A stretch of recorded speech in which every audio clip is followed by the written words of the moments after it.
So thank you all for coming here this evening.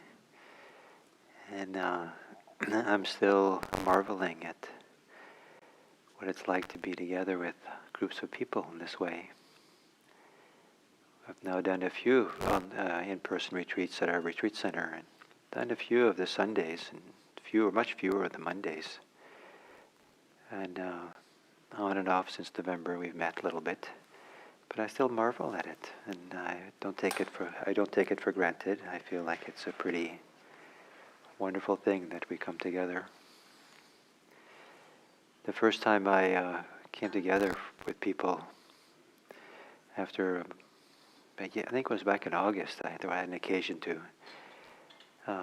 meet outdoors with a group of people, and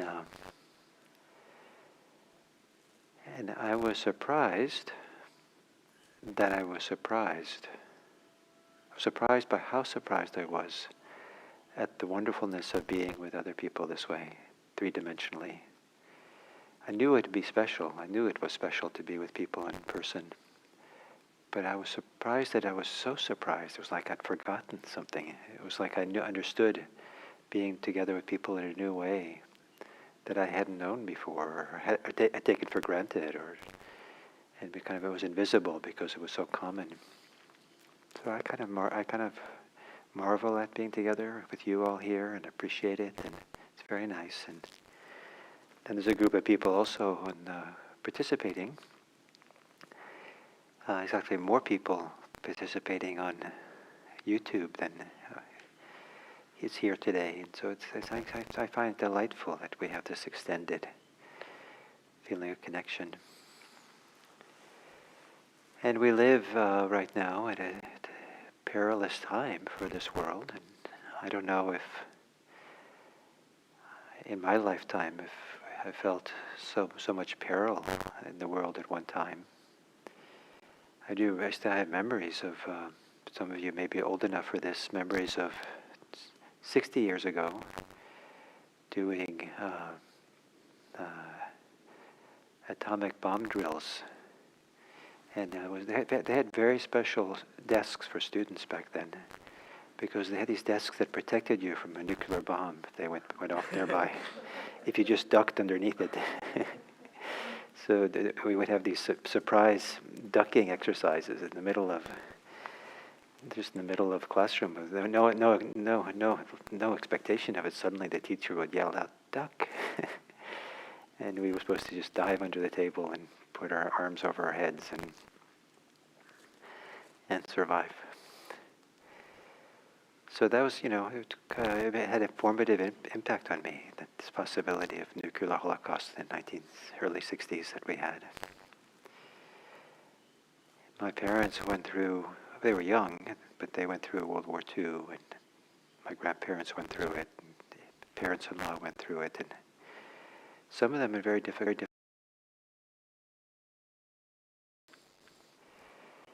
And I grew up with lots of stories of war, and it always felt like war was close by. And so we have, not just the war in the Ukraine, but that's in some ways the most dramatic for us, but there are other wars in the world. People are busy and engaged or kind of overwhelmed by local wars that they probably don't even know what's going on in Ukraine because they're just dealing with their own. And it seems that war is a phenomena of hatred and competition, greed, power, which doesn't bring out the best in human beings. And the sad thing is when war brings out the worst in human beings, people otherwise who would have been nice, and it just perpetuates awful ways in which people are together.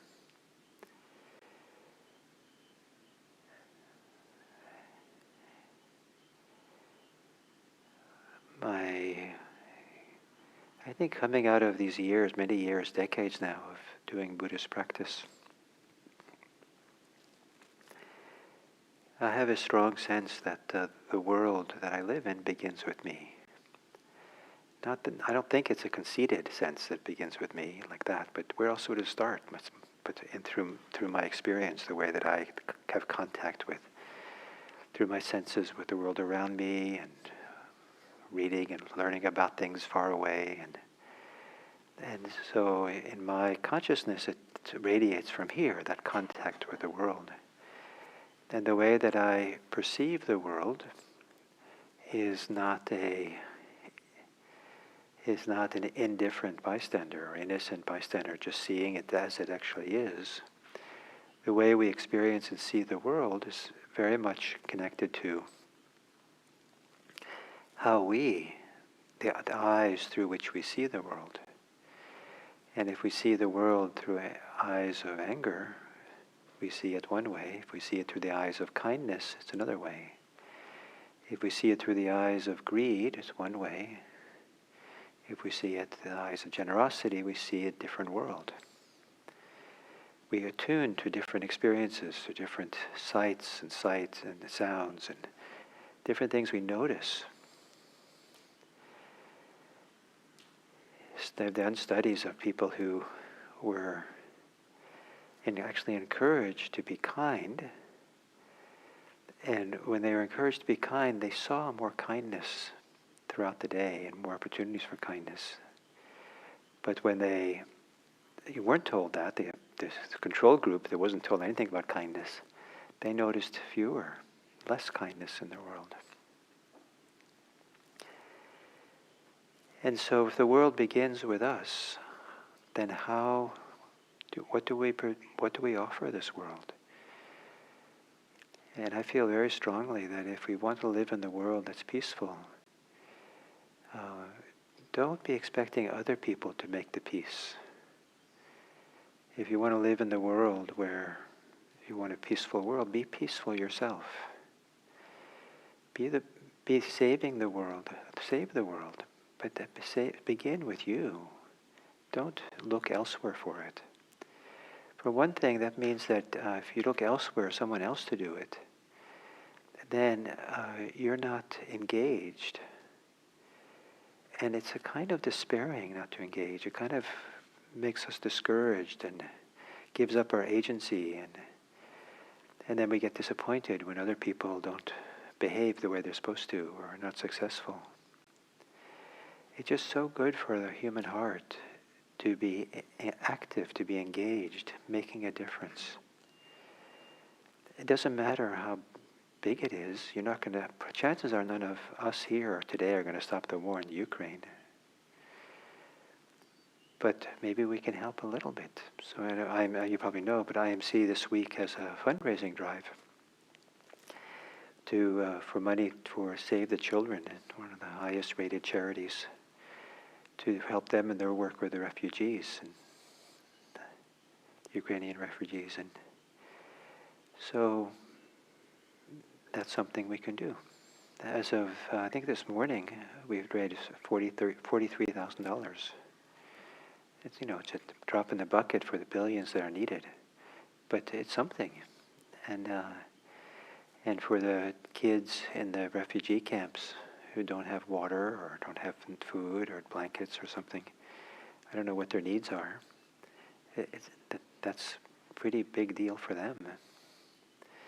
So to engage. And it's kind of it's remarkable we don't do more of it this way. Because it turns out it's good for the heart, it's good for us to be kind, to be generous. There's been studies done on kindness. It's kind of phenomenal, right? Finally. I think they did studies on anger first, years ago, but now slowly they're getting to these more positive emotions and studying them. And kindness, so one of the things researchers say is what many of us already know, that if you're kind, it can feel good for the other person, but it can feel good for yourself. The other day I took a taxi, and the taxi driver was not a good driver. taxi driver wasn't particularly pleasant to be with. And at some point and was talking a lot in a way that was just not so pleasant. Also, didn't wear his mask, except under his chin. I thought that's kind of strange still, this time of day, this kind of time. And all kind, I didn't quite know where he was going exactly. I had to kind of tell him where to go. And so it was a little unusual. And but when we got to a place where I was going, I just felt delighted to be able to give him a big tip. The big tip was not like, "Oh, you did a good job." It was like, "Oh, you're a human." My tip was, "You're a human being who's struggling in life, trying to make life get by." And I felt that I got a sense from this as a man who things weren't easy. I said, "Oh, you're a human being who's trying to get by and struggling, and I don't know, the pandemic's been hard for him." And I just wanted to I just felt kind of cozy and friendly and kind, and I said, "Here." And he was quite surprised to get a nice tip. And I was happy again. I was happy to be kind. It felt nice to have that kind of instinct of generosity. But when he reacted so, like, wow, it wasn't, that big, but, it wasn't putting his kids through college or anything, but, it was just like, oh, he felt, he kind of lit up, and I thought, oh, great, I did a good deed today. I just cheered him up a little bit. Did he deserve a tip, big tip? That was not how I was thinking. That was not interest. That kind of way of thinking was, maybe if he'd done like an extra mile, that did something really special, something, maybe I would have done the same or more or something, but my generosity was not contingent upon him deserving it. It was contingent upon, here's a person who, it can make a difference in this person's life, and to care for him and to express some kind of goodness and kindness to it. And I felt good. It was nice. I kind of felt kind of cozy in my heart. Oh, that was nice. I wasn't proud. It was just like, oh. And I didn't think about it again until I was thinking about giving a talk on kindness today. I remembered the other day. It was a surprise, the way that being kind or compassionate or caring can produce some very good feelings in the person who's kind. I don't know if it's automatic, but I think that it works best to be kind if we feel confident and safe and comfortable with the situation. And if that's the case, then I think kindness creates a kind of mood or goodness or a warmth or a softness in ourselves if we do it in a nice way, if we're kind in a kind way. It does good for us. And I remember the first time I really felt this in a strong way was I was in a kind of hike in a desert kind of area with a group of people. I think it was a led group. But it was a little bit difficult because somebody had to climb over these little boulders and through these little valleys that had ledges you had to get up and over. And there was a person on the hike who had trouble with that. So I just kind of stayed behind to help this person up the ledges and over the boulders. And it was just, I didn't think much about doing it, it just seemed like a thing to do. But then after a while, I started feeling how good it felt. I just started feeling so good inside. And I couldn't wait until there was a next ledge. And after a while, who was benefiting who here? Was I helping her, or was she helping me? Or was I the one who was fortunate to be helping because it did such a good thing to me? Or was she the one who was fortunate to be helped? I don't know exactly how she felt by it, but I felt, isn't it pretty cool, pretty amazing, that if you want to be happy, one of the ways to be happy is to help other people, be kind to other people, generous to other people. If you don't want to be happy, then it's recommended you don't be kind to anyone. you'd mess up with your lack of happiness if you start being kind. But the fact that we can be kind, and it does good things for us, and then it's self-perpetuating. Once we start being kind, we start seeing the world through those eyes. We start seeing the world through those softness and that orientation. And we start seeing more kindness in the world. We start to see people do a lot of good things for each other. I mean, small things. And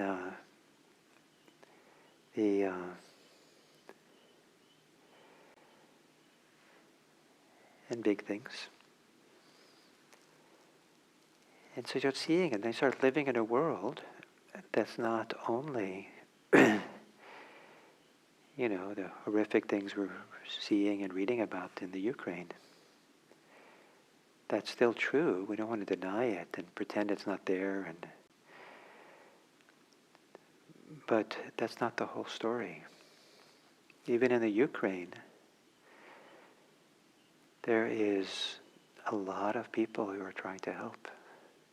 A lot of organizations who are rushing with their work and their money to provide for the refugees. A lot of people who are there going to help the people who are wounded. And you can see sometimes the horrific pictures of someone being helped out of a building that's been bombed, and there's blood on their face. And it's kind of horrific to see, but then do you notice the person who's helping them has their arm around their shoulders and leading them out? That's pretty phenomenal that people are doing that. And in some ways, to me, it's kind of that helping is more dramatic. It's probably dangerous to help in that way. But the helpers are the people who are making the world a good place to live in, the kind of world that we want to live in. So one of the principles I like to live by is I want to live my life as if I'm living in the world I want to be in. So what I mean by that, I want to live in a world where people are kind to each other and supportive and generous and caring. And that world begins with me being that way, being kind and generous and supportive. And that's the world, I want to live in it so much, that world. I prefer that, or to value that. I don't want to live in a world of violence. But I don't want to turn my back on the violence and pretend it's not there. I don't want to be the ostrich, putting my hand in the sand and ignoring it. But I don't want to succumb to that, to anger, succumb to despair, succumb to greed, succumb to violence. I don't want that to come out of me into the world. I don't want that to be the influence I have on this world. I don't want to live in a world that's like that. And I would like to suggest that sometimes takes a tremendous amount of bravery to do that. People who go to war to fight are said to be brave. They risk their lives. Sometimes they risk it for great causes.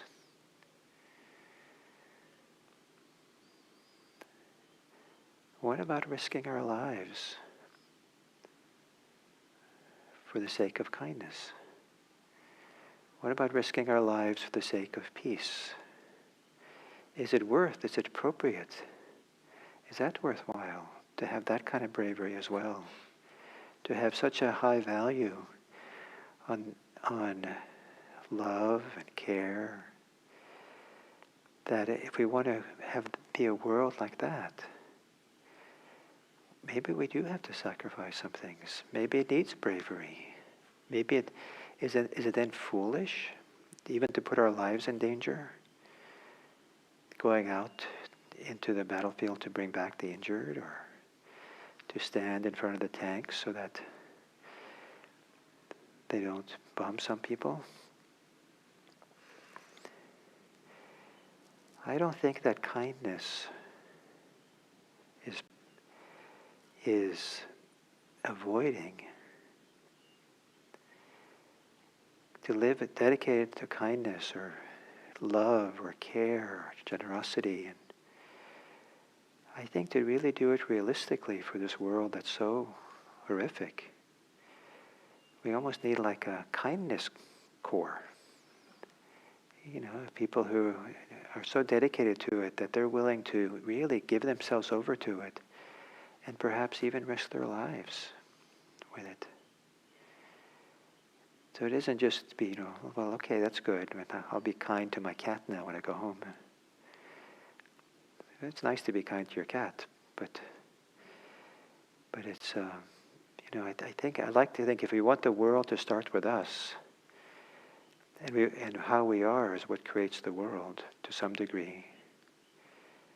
Do we have the bravery to hold on to the values that we would like to have in this world, to experience this world, if you want to live in a world of peace,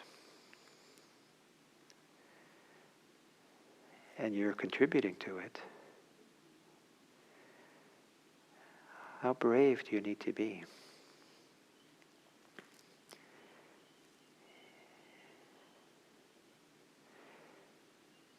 If society struggles with some of the difficulties of effects of the war, something like the rising gas prices and energy prices, do we just complain? Do we have to be brave and wise and clever about how to not use so much gasoline, rather than being complainant about gasoline prices? Do we find people to give them money so they can give them gasoline, people who need it more than we do? How do we live in a world? How do we make the world that we want to live in? That I think is one of the principles that I've learned from Buddhism. And one of the ways that's represented in the teachings of the Buddha is this: with the word world in his language, it's Loka, loka, has the same varied meanings as the English word world.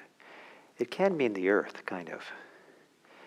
But you can also say the world of my senses, just what I'm aware of in the moment, or the world of my emotions.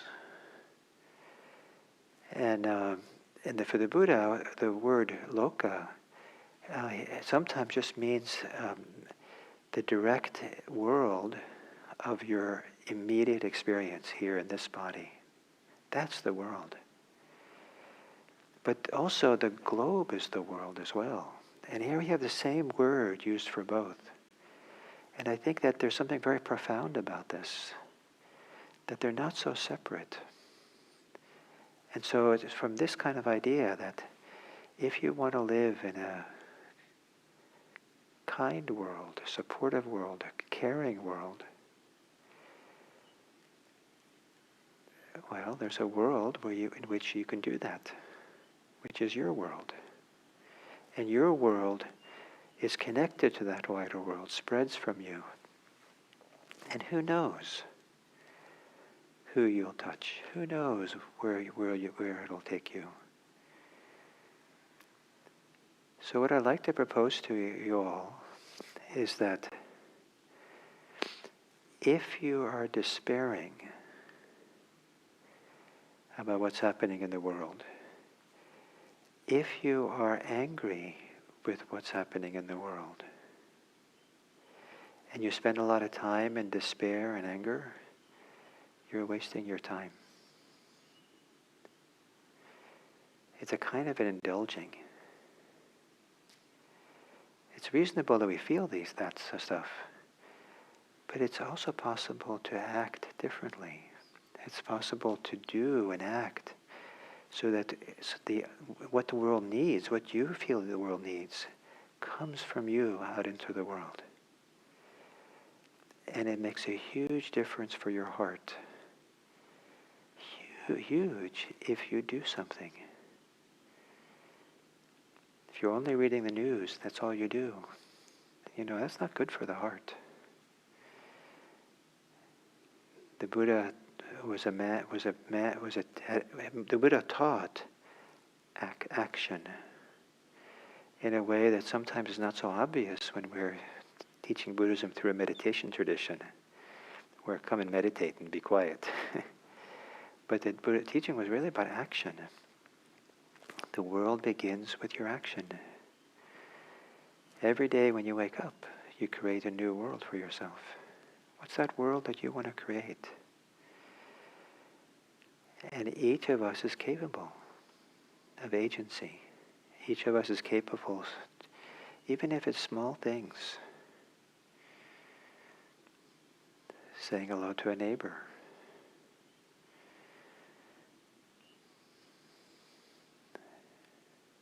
Picking up the trash someplace where no one's picked it up for a while.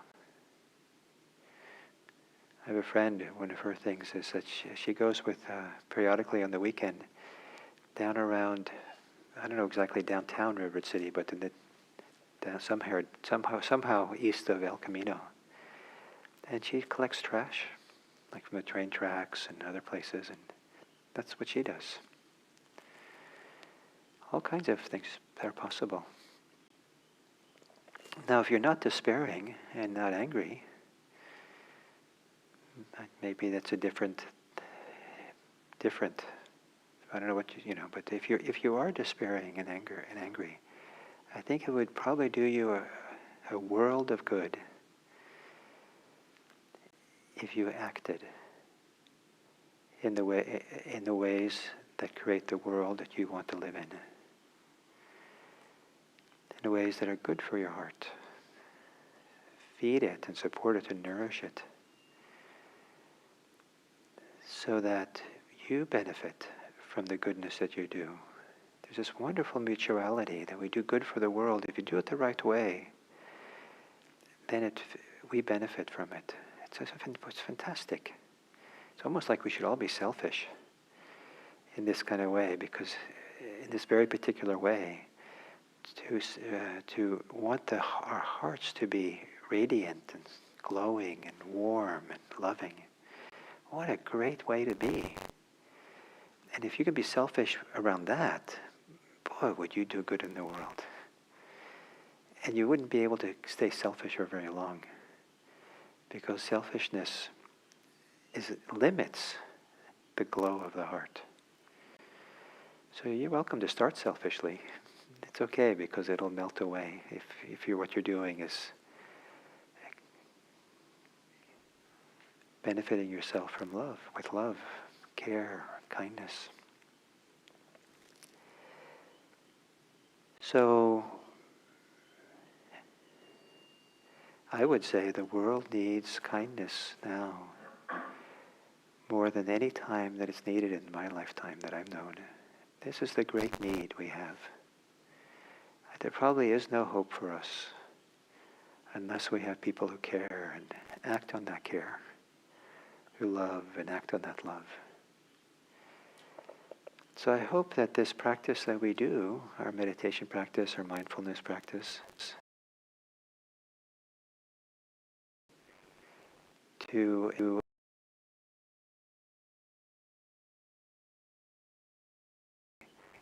love and empower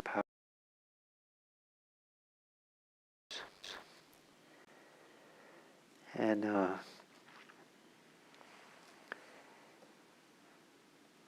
so those are my thoughts for today. Any of you have any thoughts you want to share about this topic?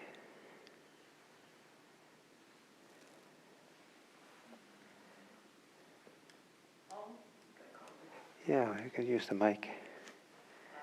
And I see that something funny happened with the people on for YouTube, and I look like one of those mirrors in the amusement parks. It's all stretched out. I think it's a problem with our software here. I had an occasion earlier today where I was doing something, helping the community. And this isn't about me and like what I was doing, but there's a lot of rote doing something over and over again where my body kind of gets tired. But there's a larger community that I can interface with and be with. But while I was just mindfully just doing something over and over and over again to do something that was a good cause, my brain came up with a song I haven't sung in decades. Zippity-doo-dah, zippity-day, my oh my, what a wonderful day. I kind of had a headache. My body was doing, rotator cuff was bugging me, but this spontaneously song just came up that I haven't sung truly in decades, and I don't know where it came from. Nice. But there was just this upwelling of a song. Yeah, So, very nice. Yeah, I love it.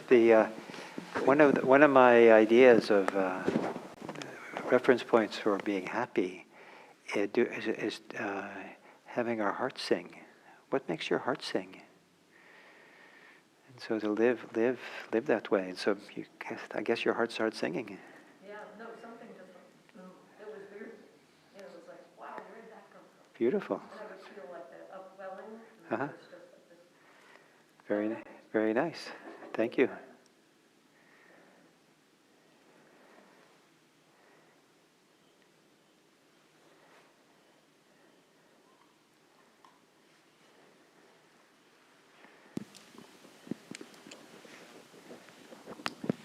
Hello, I'm Irina. In my neighborhood, there is some very strange thing happened. I was going for a walk, and then I see the pile of flowers by the wall, and there is a teddy bear. You can hold it like this, so it's. And there is a teddy bear, and I have no clue what's happening. And then a few days later, somebody told me that it is for the homeless guy. And I asked the lady what homeless, but we literally had only one homeless guy hanging around neighborhood. I gave him sometimes money, but I never seen him interacting with anybody, talking with anybody. But you see, person dies, and people's hearts open to him. People brought him flowers. It was very surprising and just like, I don't know, it's act of kindness or definitely empathy. Very strange. It sounds like people were touched by him. Yeah, in some deep way. Yeah, and it was not just 2, 3. It was a pile of flowers. Uh-huh. Nice, very nice. Yeah.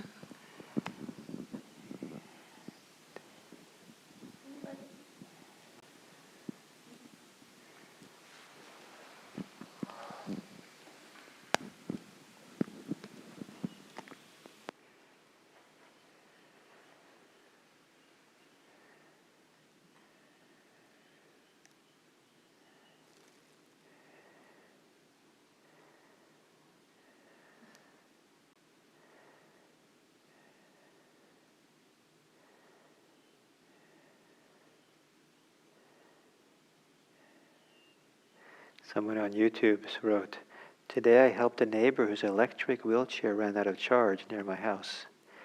It felt good, even though I was busy, but the connection was super sweet." I bet that person didn't wake up in the morning thinking they were going to do that.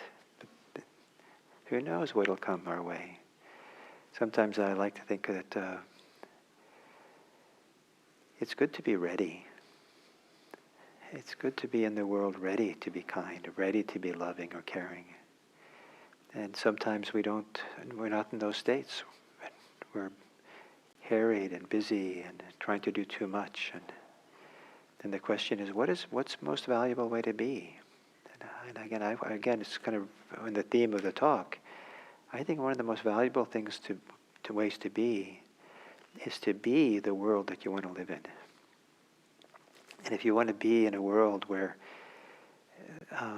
you're running after your to-do list, trying to do as much as you possibly can through the day, and just being harried and busy, well, that's the world you want. I guess there's a lot of people around here who can help you do it well. The people are skilled, and but that's not. I don't think that's the world we want to live in. So please, your life is so important and so valuable, and each of you is important, an important part of this world, important for making a difference for this world, and who knows who you're going to touch. Who knows whose life you save or close to it? Who knows what your smile, your care, your goodwill can do? Who knows when you give a little bit more than is expected and someone smiles and is delighted and feels, wow, there's good people in this world. It's not all people who are just trying to take advantage of me and argue with me because they feel like I'm charging them too much for driving them someplace. There's other people too. The world has kind people. It has helpers. So when you see the photographs from the Ukraine, be sure to recognize the helpers as well. Maybe they're the ones who are the most brave. So thank you for this evening. Thank you for being here, and I look forward to our chance to sit together again.